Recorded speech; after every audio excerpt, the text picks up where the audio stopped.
Every year, thousands of crores allocated for roads and hospitals disappear into fake invoices, unverified milestones, and payments nobody can trace.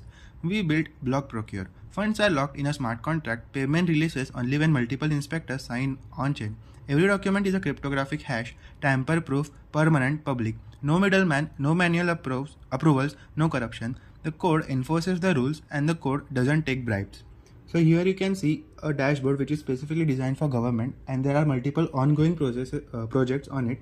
This is the side panel for the Mumbai-Pune Expressway projects, where all the metadata is being shown on this side panel, as in the funds locked, the milestones which we can create by the government.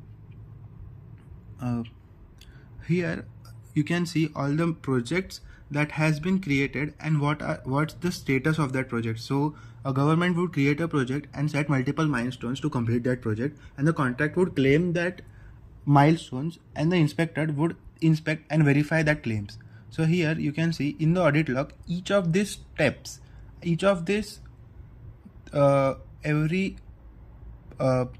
milestone or every transaction is shown in this audit logs, which is basically a very important part in our project, which would help us identify all the transactions made by every entity, such as the government, the contractors, and the inspectors, and who have approved the contract when it has been approved, and who have claimed the milestones. Similarly, let me show you creating a new project. So let's create a new project. Basically, we have created a coastal water pipeline allotting a budget of 20 Ethereum, and the address of contractors and inspector has been given. And here, as we tend to create the project, there is a confirmation prompted by the MetaMask, and once we confirm, a new project has been created. As we can see, a coastal water pipeline project has been created, and when we click on that project, the metadata of that ongoing project has been shown. Here, the budget, the funds allocated, the milestones which can be created by the government, and the milestones when it has been completed and inspected, we can release that specific locked fund to that specific contractor. So once we lock some funds, so here we have locked 11 Ethereum for that specific project, and we are going to create a new milestone. So we are going to create a milestone, and for that specific milestone, we have allocated 5 Ethereum. So out of 11 Ethereum, which is locked by the government, actual Ethereum locked by the government, 5 is allocated to the first milestone. So once the government sets a milestone, let's just switch to the contractor. So the next part would be the contractor who would complete this project, start completing this project one by one as per the milestones. So here you can see the contractor. On this contractor dashboard, all the projects he has been taken as shown here, and the milestones which he has already completed are also displayed. And now, just as we saw, a new project was created, and the milestone which was created just now by us of here has been displaying here.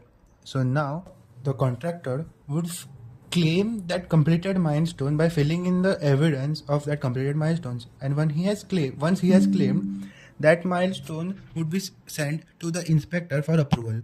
Now the inspector would receive all the completed and claimed milestones. Here you can see all claimed, approved milestones of that specific inspector has been shown here.